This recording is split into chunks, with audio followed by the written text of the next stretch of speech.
여러분, 오늘 참 가을 좋은 날씨죠. 아침에 일어나셔서 어떤 마음이 들으셨어요? 오늘 주일이라 참 즐겁다. 빨리 교회 가야지, 준비해야지. 그런 생각이 드셨어요? 아니면 오늘은 좀 어떻게 실수 없을까? 주님, 제가 교회 안 가고 주님 잘 믿을 수 있는 방법은 없을까요? 혹시 그런 생각이 안 드셨나요? 아마 분명히 교회에 오시기가 설레고 기쁘신 분은 두 가지일까? 하나는 주님께 예배드리는 것이 너무 기쁘고 좋아서, 또 하나는 현실적으로는 성도님들을 만나서 같이 예배하고 같이 찬양하고 같이 친교를 나누는 것이 너무 좋아서 그랬을 거예요. 그렇지 않고 마음에 좀 어디 아픈 데는 없나? 앞으로 머리 아플 것을 좀 오늘 아프게 해가지고 목사님 머리 아파서 못 나가요, 이렇게 변명이라도 좀 할 수는 없을까? 그러신 분은 아마 무언가 마음에 그 사람 만나는 것이 좀 마음에 걸린다, 오늘 또 만나야 되나, 이런 마음의 부담이 아마 있으셨어요. 제가 목회하면서 간혹 듣는 이야기 중에 성도님들이 오셔서 신앙생활을 하시게 되는데, 목사님, 저는 요즘에 열심히 교회 나오면서 은근히 겁이 나는 게 있어요. 뭐가 겁이 나요? 사람들과 친해질까 봐요. 목사님, 저는 혼자 내버려 두세요. 교회도 안 가고 의원에도 안 들어가고 어디 활동도 안 하고 그냥 혼자 예배만 드리게 해주세요, 이러시는 분들이 있어요. 왜 그러실까요? 우리 지난주에 나누었던 은혜의 말씀을 연결한다면 우리는 하나님의 축복을 다 기대합니다. 축복의 핵심은 사랑이에요. 사랑을 충만히 누리는 것이 인생의 가장 큰 축복인데, 그런데 그 사랑의 복을 충만히 넘치게 받으려면 사랑이 올 수 있는 통로, 길을 열어놔야 된다. 그런데 그 하나님의 사랑이 내게 오려면 누구를 통해서 오는 거면 내가 만나는 사람을 통해서 오게 됩니다. 가정에는 가족들을 통해서, 교회에서는 교우들을 통해서, 또 밖에 나가서는 만나는 분들을 통해서 하나님의 사랑의 축복이 내게 오도록 되어 있는데, 그 사랑이 올 수 있는 다리를 끊어놓으면 하나님의 사랑을 내가 받을 수가 없는 거예요. 내가 줄 수도 없는 거예요. 내 속에 있는 가장 소중한 것이 사랑이거든요. 내 사랑하는 정말 가족들에게 내 사랑을 주고, 교우들에게 가장 소중한 내 사랑을 나눠주고, 누군가 만나는 사람에게 내 사랑을 줘야 되는데 길이 끊기면 내 그 귀한 사랑을 나눠줄 수가 없어요. 사랑을 나눠야 되는데. 그런 생각 여러분 혹시 해보셨어요? 하나님, 우리가 예수님 믿고 그냥 혼자 신앙생활 하다가 천국 가면 안 됩니까? 그런데 하나님은 왜 우리를 예수를 믿는 순간, 예수님을 믿는 순간 교회로 되게 하셔서, 혼자 신앙생활 안 하고 이렇게 함께 모여서 예배하고 함께 모여서 교제 나누고 함께 모여서 사역하고 함께 공동체를 이루도록 왜 그리 하셨습니까? 그런 질문 혹시 안 해보셨어요? 왜 예수님 우리를 구원하셔서 나 혼자 신앙생활 잘하다가 그리고 천국으로 인도하시지? 이렇게 사람 만나서 복잡하게 만드시느냐? 왜 그러실까요? 하나님의, 주님의 놀라운 뜻이 계십니다. 바로 교회를 통해서, 공동체를 통해서, 이웃을 통해서 우리가 하나님이 예비하신 그 놀라운 축복을 누릴 수 있기 때문에 그런 것입니다. 지난주에도 말씀을 나눴습니다만 우리 교회가 100주년을 맞이하면서 그것이 저에게는 큰 부담이 된다 그랬어요. 100년 된 교회를 목회하는 목사는 어떠해야 되는가? 여러분들은 부담이 안 되세요? 100년 된 교회를 다니시면서 전혀 부담이 안 되세요? 우리가 시카고에 왜 하나님이 한인 교회를 세우셨을까? 100년 전 한인들이 여기 와서 살기도 힘들고, 당시 역사적인 시대적인 문제라면 독립운동도 해야 되고, 그러려면 뭐 군사훈련을 받고 군대가 되든지, 아니면 학교 공부를 뭐 열심히 학교를 집중하든지, 뭐 돈을 버는. 왜 하나님은 교회를 세우셨을까? 그래서 하나님께서 시카고에 이제 오고 오는 한인들과 하나님이 함께 하시려고, 하나님이 함께 하셔서 그들을 인도하시려고 교회를 세우시게 한 거예요. 그럼 하나님이 소원하셨던 교회, 하나님이 함께 하시기를 기뻐하시는 교회, 그런 교회는 어떤 교회일까? 그것이 교회의 본질이에요. 하나님이 기쁨으로 임재하실 수 있는 교회 되는 것. 그것이 100년을 맞는 우리 교회, 우리들이 생각해야 될 화두, 주제가 되는 것입니다. 그런 질문과 함께 제가 부담이 된다고 하는 것은, 그러면 100년 된 교회라면 시카고의 모든 한인 교회의 본이 되어야 될 텐데, 그런 가장 주님이 원하시는 교회의 모습을 보여줘야 될 텐데, 그럼 그런 교회 목회하려면 어떻게 해야 되나? 굉장히 부담이 되는 거예요. 여러분도 잘 아시는 미국의 가장 영향력 있는 여성 중에 한 분이 오프라 윈프리인데, 오프라 윈프리가 이것이 사명이다 하는 아주 유명한 글을 썼어요. 거기에 이것이 사명이다, 사명이 위대한 인생을 창조한다 하면서, 그 무엇이 그럼 사명이냐 그럴 때, 부담을 사명으로 받아들이는 사람은 위대한 인생을 창조할 수 있다, 행복한 인생을 만들어낼 수 있다, 가치 있는 인생을 살아갈 수 있다. 부담을 도망가는 것이 아니라 부담을 사명으로 받아들여라 하는 것입니다. 여러분, 우리가 100년 된 교회의 교인으로서, 교회로서, 또 그 목사로서 이 부담이 우리에게 사명으로 바뀌는 축복이 있으시기를 축원합니다. 그럼 아무에게나 하나님이 이런 기회를 주신 것이 아닐 텐데, 그러면 100년 된 그런 교회의 부담감이 오늘 우리에게는 새로운 사명감으로, 즉 가장 본이 되는 교회, 가장 본이 되는 성도, 시카고에서 그리스도인의 모델을 뽑으라 그러면 어느 교회 가서 뽑으셔야 되겠어요? 우리 시카고 한인 감리교회에 와서 그리스도인의 모델을 뽑으실 수 있어야 된다. 그것이 저와 여러분의 사명이 되는 줄로 믿습니다. 이것을 사명으로 받아들이면 우리 교회는 시카고의 본이 되는 교회가 될 수 있어요. 하나님이 가장 영광 받으시는 교회가 될 수 있어요. 그럼 무엇으로 우리가 그러면 그 본을 보일 수 있을까? 그리스도인으로서의 본을 보인다 할 때 도대체 무엇일까? 지난주에 말씀을 나누셨듯이 사도 바울을 통해서 귀한 말씀을 듣게 됩니다. 사도 바울이 빌립보 교회를 향하여 주신 말씀이에요. 오늘 그 말씀의 귀한 내용이 오늘 본문입니다. 내가 예수 그리스도의 심장으로 너희 무리를 얼마나 사모하는지 하나님이 내 증인이시니라. 사랑하는 말보다도 더 가슴에 와 닿는 말이 사모한다는 말인 것 같아요. 사랑합니다 하는 것도 좀 얼굴이 뜨거워질 때가 있는데, 우리가 쉽게 이제 표현을 못하는데, 내가 당신 사모합니다, 이 말하려면 이게 입이 잘 안 열릴 것 같아요. 그렇죠? 근데 그 사랑합니다보다도 내가 당신을 사모합니다, 이 말이 정말 내가 얼마나 사랑하는지를 표현하는 말인 것 같아요. 사도 바울이 빌립보 교회를 향하여 내가 너희를 사모한다, 이 말씀을 준비하면 저도 회개하며 또 기도했어요. 하나님, 제가 우리 시카고 한인 제일 감리교회 성도님들을 우리 빌립보 교회 성도님들을 사모하는 것처럼 그렇게 사모하게 해주십시오. 사모할 수 있게 해주십시오. 그 은혜를 제게 주옵소서. 그런 기도를 드렸어요.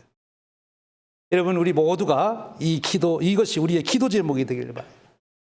우리 교우들을 내가 사모하는 자, 주일 아침이 기다려지는 거예요. 빨리 가서 같이 예배드리고, 같이 친교를 나누고, 같이 하나님의 은혜와 축복을 나누고, 같이 삶의 희로 애락을 놓고 기도할 수 있는 그 장로님, 권사님, 집사님을 오늘 내가 주일날 만나는 날이다, 기다려지는 그런 축복이 우리 교회에 이루어지기를 주님의 이름으로 축원합니다. 그러면 그 교회가 무슨 교회가 돼요? 모델 교회가 되는. 주님이 세우시길 원하는 교회는 그런 교회. 성도님들이 서로가 사모해서 보기를 원하고 만나기를 원하고 기다려지는, 성도님들의 마음속에 성도들이 함께 모이기를 기다려지는 교회, 그 교회가 주님이 원하시는 교회, 기뻐하시는 교회라는 거예요. 그러려면 어떻게 그럴 수 있는가? 오늘 그 다음 말씀이 우리에게 놀라운 지혜를, 비밀을 가르쳐 주시고 있습니다. 9절 이하에 이렇게 말씀하세요. 내가 기도하노라. 기도해야 되는 거죠. 내 힘으로 안 되는 거예요. 성령님이 도와주셔야 되는 거지 내 힘으로 그럴 수가 없어요. 사람을 사랑할 수가 없어요. 내 힘으로. 도 닦아서 되는 게 아니에요. 성령님이 내게 역사. 그래서 기도가 필요한, 기도해야 돼요. 기도의 가장 큰 제목은 사랑하게 하옵소서. 십자가의 사랑으로 사랑하게 하옵소서. 그것이 우리의 단숨의 기도가 되면 놀라운 역사가 일어나요. 그런데 오늘 말씀에 더 깊은 은혜의 말씀을 주세요. 너의 사랑을 지식과 모든 총명으로 점점 더 풍성하게 하사 그랬어요. 사랑도 메마른 사랑이 있고 풍성한 사랑이 있대요. 여기서 말하는 풍성하게 된다는 것은 무슨 뜻일까요? 사랑을 더 풍성하게 해라. 사랑을 풍성하게 해라. 여기서 사랑한다. 앞에 나오는 이 사랑은 정말 내가 사랑하는 마음을 가지고 있는 것, 그것을 말합니다. 사랑의 열정을 말할 수 있어요. 근데 사랑은 사랑의 열정만 가지고 되질 않고 그 사랑에 무엇이 더해져야 되는가 하면 그 사랑이 풍성해지려면, 즉 그 사랑이 실제 삶에서 함께 사랑을 나눈 자에게 감동을 주고 그에게 위로가 되고 격려가 되고 우리의 관계를 더 친밀하게 만들려면 내 마음에 사랑하는 마음만 가지고는 된다 안 된다? 안 되는 거예요.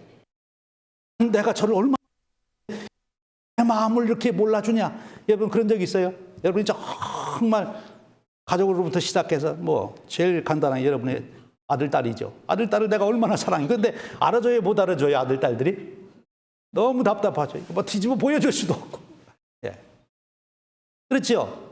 여러분들이 그 사랑하는 마음이 있는 것이 여기 사랑이에요. 그런데 그 사랑하는 마음, 내 간절히 사랑하는 마음, 그것만 가지고는 안 된다는 거예요. 그 사랑이 실제의 우리에게 풍성한 삶으로 만들려면 그 사랑의 열정에, 그 사랑하는 마음에 무엇이 더해지는가 하면 뭐예요? 지식과 총명. 굉장히 중요한 단어니까 한번 따라서 해보죠. 지식, 총명. 사랑하고자 하는 마음에 그 사랑이 풍성해지게 하려면 무엇이 더해져야 된다고요? 지식과 총명. 지식을 더해야 된다. 오늘 여러분도 공부 많이 하셔야 되겠네요. 다시 미적분 공부도 하시고 과학책도 여시고 세계사도 공부하시고 천문학도 공부하시고. 물론 그런 것을 공부하면 세계를 이해하는 마음이 넓어져서 좋아요. 나쁠 건 없어요. 그런데 여기서 말하는 지식이라는 것은 뭐냐? 여러분, 왜 친한 사람 사이에, 친했던 사람 사이에 왜 상처를 받고 힘들어져요? 내 마음은 그렇지 않은데 저 사람은 왜 상처받았다고 그래요? 무슨 일이 생겨서? 오해가 생겨서. 오해가 생겼다는 것은 뭐예요? 알 거를 제대로 못 알았다는 거예요. 오해. 그러니까 오해하지 않고 그 사실, 진상을 알려면 지식이 있어야 돼요. 그럼 여기서 인간관계의 지식, 사랑이 더 풍성해질 수 있는 지식이 되려면 그 이야기를 들을 때, 어떤 이야기를 들을 때 한쪽 얘기만 들으면 얼마만큼 아는 거예요? 반쪽만 아는 거예요. 그래가지고 오해가 생기는 거예요. 그러니까 어떻게 이야기를 들어야 돼요? 양쪽 얘기 다 들어보고 그리고 내가 판단을 해야 돼요. 그러면 지식이 온전해졌기 때문에 문제가 안 생기는 거예요. 그 지식을 말하는 거예요. 너희가 무슨 일이 있거든 한 사람 얘기만 듣지 말고 한쪽 얘기만 듣지 말고 양쪽 얘기를 다 들어봐라. 그러면 그 지식이 있으면 사랑을 더 풍성하게 만들어갈 수 있어요. 왜 우리의 좋았던 관계가 다 깨집니까? 오해 때문에 그래요. 오해 때문에. 그런데 누가 우리를 그렇게 자꾸 오해하도록 이끌어갑니까? 악한 영이 그러는 거예요. 우리 그리스도인들이 모여서 서로 사랑하고 기쁘고 행복하게 사는 거를 꼴을 못 보는 거예요.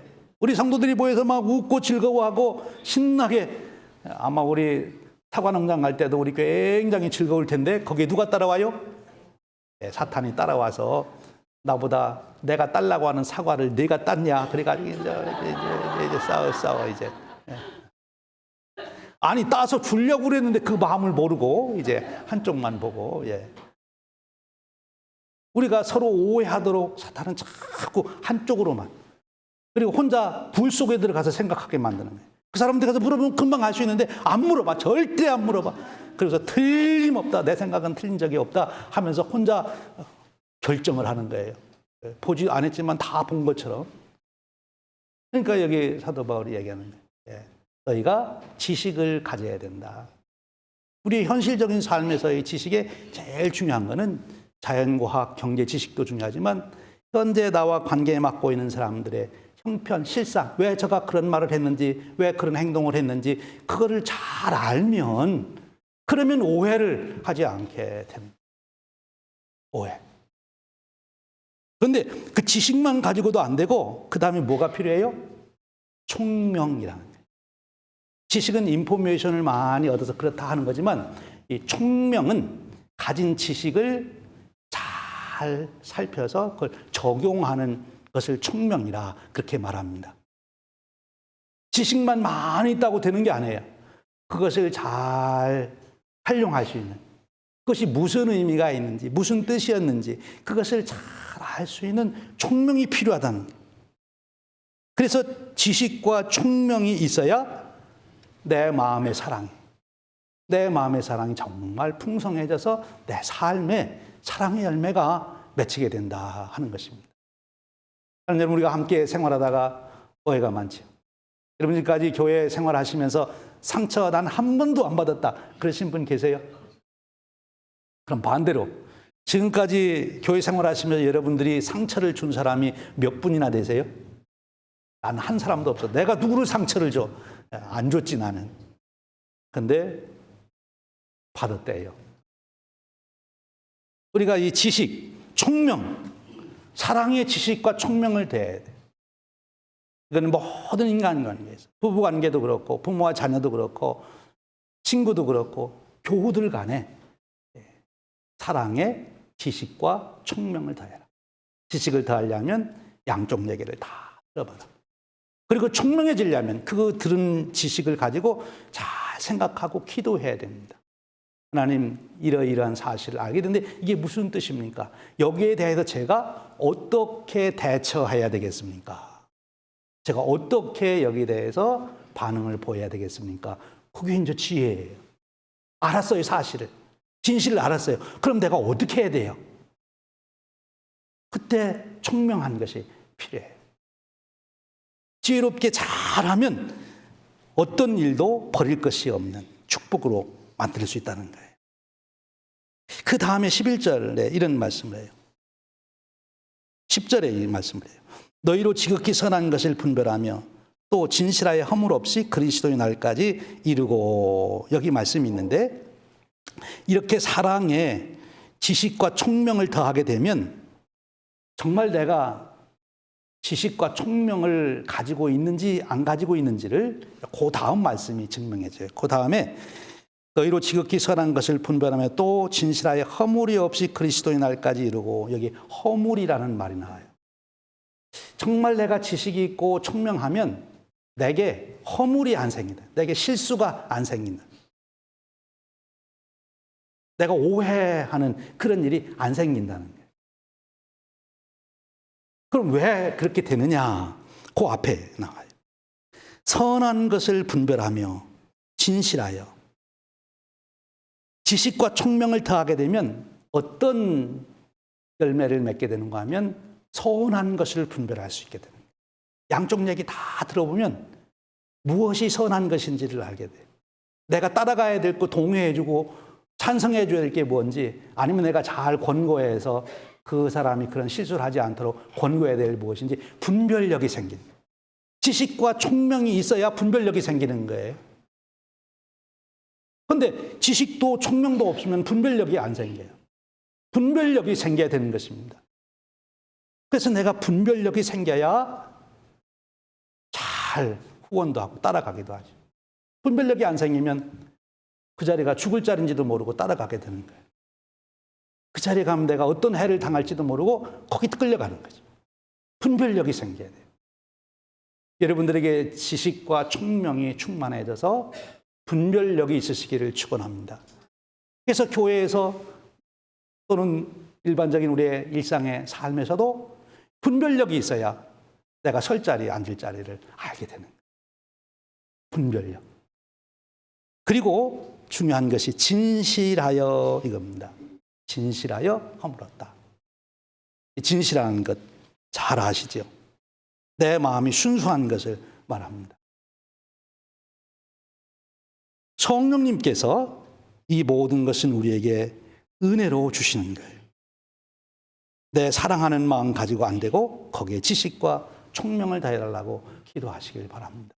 하나님, 앞으로 우리 교회 생활 속에서 성도님들로부터 이런저런 이야기를 듣고 이런저런 일들이 교회 안에 일어날 때 제가 그것을 잘 알 수 있는 지식을 주시고, 그러기 위해서 제가 한쪽 얘기만 듣지 않게 제 길을 열게 해주시고, 그리고 총명을 주셔서 그것을 가지고 분별할 수 있게 무엇이 옳고 그른지, 내가 무엇을 받아들이고 거절해야 되는지를 알게 하시고, 그리고 내 마음에 진실함이 떠나지 않게 하고.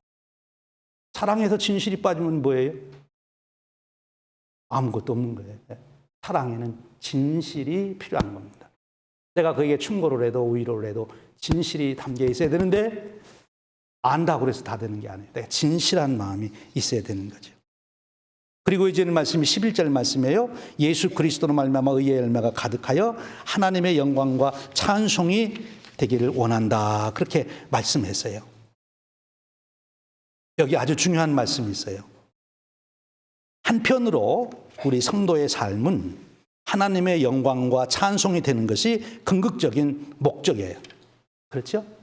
그럼 어떻게 해야 우리가 하나님의 영광과 찬송이 될까요? 앞에서는 흠이 없는 것. 그럼 우리 인간끼리 볼 때는 흠이 없는 것이 중요한 거고요. 하나님과의 관계에서는 우리의 삶이 하나님께 영광과 찬송이 돼야 되는데, 하나님께 영광과 찬송이 되라고 하는 것은 이런 뜻이에요. 누군가가 여러분을 보고 하나님 감사합니다. 주일에 이 예배실에 와서 기도할 때 그렇게 기도하는 거예요. 하나님 감사합니다. 우리 교회에 저와 같은 권사님 주셔서 너무 감사합니다. 제가 저와 같은 집사님, 장로님과 함께 신앙생활을 해주셔서 너무 감사합니다. 하나님 저에게 이런 남편을 주셔서 너무 감사합니다. 그 사람 때문에 하나님께 감사를 드릴 수 있는 것, 그것이 바로 뭐가 되는 거면 하나님의 영광과 찬송이 되는 거예요. 하나님 어쩌다가 제가 저런 인간 만났습니까? 이러면 안 되는 거예요. 그럼 영광 가리는 거예요. 하나님, 제 인생 여정에 이런 사람을 만나게 해주셔서 너무 감사합니다. 그렇게 되는 것. 그러려면 여기 보니까 의의 열매를 맺어라 그랬어요. 의의 열매가 뭘까? 우리가 의의 열매를 맺어야 나를 보는 사람이, 나와 관계하고 있는 사람이 하나님께 저런 사람 주셔서 하나님 감사해요. 내 인생의 가장 축복은 저분을 만나게 해주신 겁니다. 그렇게 고백하는 거예요. 내가 어떻게 해야? 의의 열매를 맺으라는 거예요. 의의 열매. 의의 열매가 뭐예요? 성령의 열매. 갈라디아서 5장 22절 이하에 나오는 사랑과 희락과 화평, 온유와 오래 참음과 자비, 양성과 충성과 온유와 절제. 사도 바울은 그렇게 성령의 열매를 소개했는데, 우리의 인격 속에서 맺어지는 열매를 말하는 것입니다. 그런데 여기서 아주 중요한 것이 있어요. 그런 열매를 내가 스스로 노력해서 만들 수 있는가? 절대 불가능하다. 할 수가 없는 거예요. 그것은 마치 우리가 우리 죄를 스스로 사함을 이룰 수가 없듯이 예수님의 십자가의 구속의 은혜만이 우리를 죄에서 구속해 주듯이 우리가 그런 열매를 맺는 것도 오늘 여기 보니까 누구로 말미암아? 예수 그리스도로 말미암아. 예수 그리스도로 말미암지 않고는 우리가 그런 열매를 맺을 수가 없어요. 아무리 돌을 닦아도 그런 열매를 맺을 수가 없어요. 오직 예수 그리스도를 통해서 그 열매를 맺어주는데, 사랑하는 여러분, 놀라운 복음이 있습니다. 여러분이 이 복음을 오늘 꼭 믿으셔야 돼요. 여러분은 이미 예수님이 여러분의 죄를 다 사해 주신 것을 믿으시죠?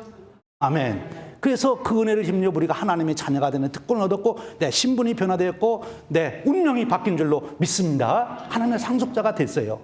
그런데 우리가 믿는 믿음은 그 믿음만 있는 것이 하나 아주 중요한 믿음이 있는데, 그렇게 예수님을 믿을 때 예수님이 어떻게 하시고 약속해 줬는지 그 약속도 믿어야 되는 거예요. 그 약속이 뭔 거면, 나를 영접하면 예수님이 어떻게 하신다고 그랬어요? 내가 내 안에 들어가서 살겠다, 이렇게 말씀하셨어요. 내가 내 안에 들어가서 살겠다. 즉 예수님이 내 안에 계셔서 살고 계시다고 하는 것을 믿으시길 바랍니다. 여러분들이 예수님을 영접했다고 그러잖아요. 영접했으면 그분이 어디 가셨어요? 여러분의 마음에 계셔야지. 믿는다는 말을 다른 표현으로 영접한다는 말을 썼어요. 영접한다는 말은 예수님을 내 안에 모시고 내 안에 사시도록 그렇게 한 거예요. 예수님이 여러분 안에 사신다고 하는 것을 믿으셔야 돼요. 예수님이 여러분 안에 사신다고 그러니까 좀 부담스러우세요? 그럼 내 안에 사시면 내가 여기 갈 때도 오시고 저기 갈 때도 오시고 내가 눈을 길 때도 오시고 그럴 때 계시면 안 되고, 내가 좀 고상하게 품위 있게 있을 때 그때만 좀 오셔야지, 아무 데나 따라오시면 어떻게 해요, 예수님? 혹시 그러시나요? 여러분, 예수님이 여러분과 24시간 함께 계신다는 것이 어떻게 느껴지세요? 할렐루야. 예, 아멘. 여러분 혹시 결혼하실 때 내가 결혼하면 저 사람하고 살아야 되는데 부담스럽다, 결혼 고려해 봐야 되겠다, 그러신 분 계십니까? 결혼식 준비하면서 결혼식 올리면 이제 저 사람하고 내가 한 방에서 살아야 되는데 부담스럽다, 내 프라이버시가 다 드러나는데 어떻게 내가 저 사람하고 살지? 혹시 그런 분 계세요? 안 그러실 거예요. 결혼하실 때는 빨리 그 사람하고 같이 살고 싶어서, 그럼 예수님하고 같이 세상에서 제일 좋은 분이 예수님인데, 어쩌면 신랑보다 아내보다 더 좋은 분이 예수님인데 예수님하고 같이 사시는 게 부담스러우세요? 예수님은 그렇게 우리하고 살고 싶으시대요. 여러분, 예수님이 우리 안에 오셔서, 오죽하면 우리 안에 오시겠다고 그러셨겠어요. 옆에 계신 것도 아니고 우리 안에 오셔서 사시겠다. 내 감정과 내 생각하는 것, 모든 것까지, 밖으로 표현 안 된 것까지도 예수님은 다 감지하고 같이 있으시겠다, 그러시는 예수님. 그 예수님이 여러분 안에 계신 것을 믿으시길 바랍니다. 그것을 믿을 때 그때부터 저와 여러분에게는 의의 열매를 맺기 시작하는 축복이 이루어집니다. 내가 하는 게 아니에요. 그래서 사도 바울은 그렇게 표현했어요. 내가 죽고 예수로 산다. 그 말은 이제 내가 더 이상 사는 것이 아니고 예수님이 사는 그것을 내가 살아가는. 지난주에 우리 시카고의 유기성 목사님 귀한 분 오셔서 세미나를 하셨는데, 그분이 요즘에 계속 그 운동을 하세요. 예수 동행 일기를 쓰자. 그러니까 예수님이 내 안에 산다고 하는 것을 예수님이 살고 있는데도 사람들이 느끼지 못하고 있대요. 그래서 너무 예수님하고 먼 것처럼 느끼고, 가끔씩 예수님이 방문해 주셔야 되는 것처럼, 그래서 기도할 때마다 예수님 그때 찾아오셔서 문제나 해결해 주는 것처럼, 그렇지 않고 예수님이 우리 안에 계신다는 것을 믿어야 된다. 그때 그 믿음이 있기 시작할 때부터 놀라운 우리 삶의 변화가 온다. 그런 이제 증거를 해 주신 거죠. 여러분, 예수님이 여러분 안에 계심을 믿으시길 바랍니다. 그리고 여러분 안에 계시다면 순간순간 그 예수님과 대화를 하세요. 대화. 예수님, 지금 어떻게 해야 되죠? 지금 화가 나는데 어떻게 해야 되죠? 예수님 제가 속상한데 어떻게 해야 되죠? 기분 좋은데 어떻게 해야 되죠? 그렇게 예수님께 2마디, 3마디씩만 질문을 던지면 금세 여러분들에게 의의 열매가 맺혀지는 놀라운 현상이 나타난다는 거예요. 한번 그렇게 해보세요. 제일 쉽게 실험할 수 있는 데가 가정이니까 아내와 남편 간에 또 이렇게 가까운 사람끼리 있을 때 무슨 일이 생기면 예수님 이런 때 어떻게 대답해야죠? 예수님 이런 때 어떻게 해야 되죠? 그 얘기를 먼저 예수님하고 얘기한 다음에 그 다음에 화를 내더라도 내고 소리를 질러도 지르고 한번 그렇게 해보세요. 그러면 놀라운 일이 일어나 경험하실 수 있어요. 예수님이 여러분 안에 계심을 믿으시기를 축원합니다. 그 예수님과 여러분이 교제를 시작하세요. 교제의 시작의 첫 번째는 대화하는 거예요. 예수님 내가 이런 때 어떻게 해야 되죠? 예수님 제게 지혜를 주세요. 예수님 제게 용기를 주세요. 순간순간 그렇게 한번 해보세요. 예수님이 여러분과 24시간 동행하시도록 느끼면서 한번 생활해보세요. 그러면 나도 모르는 사이에 내 삶에는 뭐가 맺혀져요? 의의 열매가 맺혀져서 그것을 보는 사람이 하나님 어떻게 저런 사람을 제게 만나게 해주셨습니까? 하나님 감사합니다. 영광 돌립니다. 그런 역사가 일어난다. 저와 여러분에게 이런 축복된 인생의 역사가 있으시기를 주님의 이름으로 축원드립니다. 기도하겠습니다. 하나님 감사합니다. 오늘 저희들을 부르셔서 왜 우리를 구원하신 후에 혼자 신앙생활하지 않게 하시고 교회가 되게 하셔서 이렇게 매 주일마다 모여서 함께 예배하고 또 교제를 나눠야 되고 속회를 해야 되고 우연회를 만들어야 되고 사역을 같이 하도록 하셨는지 이제 알게 하시니 감사합니다. 우리의 사랑을 더 풍성하도록 하시기 위해서 그리하신 줄로 믿습니다. 그 일을 위하여 우리가 기도하게 하시고 지혜와 총명을 얻기 위해서 기도하게 하시고 분별하여 진실하여 허물이 없는 삶이 되도록 기도하게 하시고 적극적으로는 의의 열매를 가득 맺는 삶이 되도록 기도하게 하시되 우리 주님 예수 그리스도를 바라보도록 저희들 이끌어 주옵소서. 성령님 역사하셔서 저희들의 삶을 통하여 하나님께서 영광 받으시는 축복의 인생 되게 하여 주옵소서. 예수님 이름으로 기도하옵나이다. 아멘.